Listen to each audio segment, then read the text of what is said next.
So now on this board is a current regulative diode. It's a surface mount component, and therefore they just stuck it on the board, and the board has pins that goes in the breadboard. But we're going to short around these LEDs. They're in series with it when you go down to the bottom there. But in any case, there you can see you got about 1 milliamp of current flowing through there. Same thing as 1,000 microamps.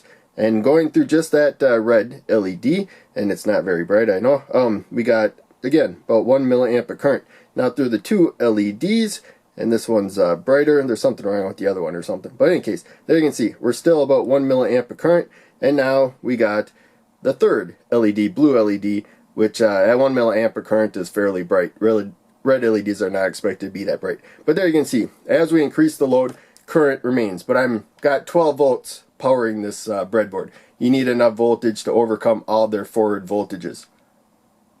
So now we're using the current regulative diode to set the current to about 1 milliamp of current approximately through this Zener diode. This is a 5.1 volt Zener diode, and there you can see, looks like it's a little bit shy of 5.1, but that's okay. It depends a bit on current. So I got 7 volts at the supply right now. So I'm going to bump the supply voltage up. I'll stop at 15 volts.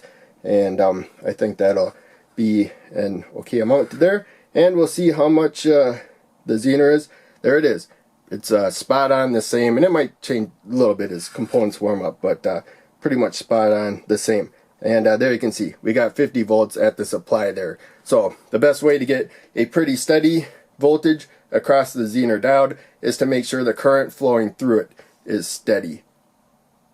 So now, the part we were using to get basically 1 milliamp of current through a Zener diode, even as the supply voltage changes, to make sure that Zener voltage stays steady, was the S102 right there. T indicates, you know, how it was packaged. That's not a big deal right there. So, the bubble side is the anode, and then, of course, where the bar is, that's the cathode. That's very common for diodes. And so, what that 102 means, it means 1 milliamp of current. But ultimately, what it means is 1,000, so 1 0 and then 2 more 0 microamps right there. And it does have, you know, it might be 0.88 milliamps or 1.3 milliamps. You know, they may not all be perfect, but the two that I got, I think, both get really close to 1 milliamp of current.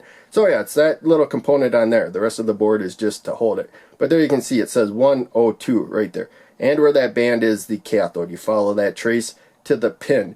That becomes a cathode pin, anode pin on the other side.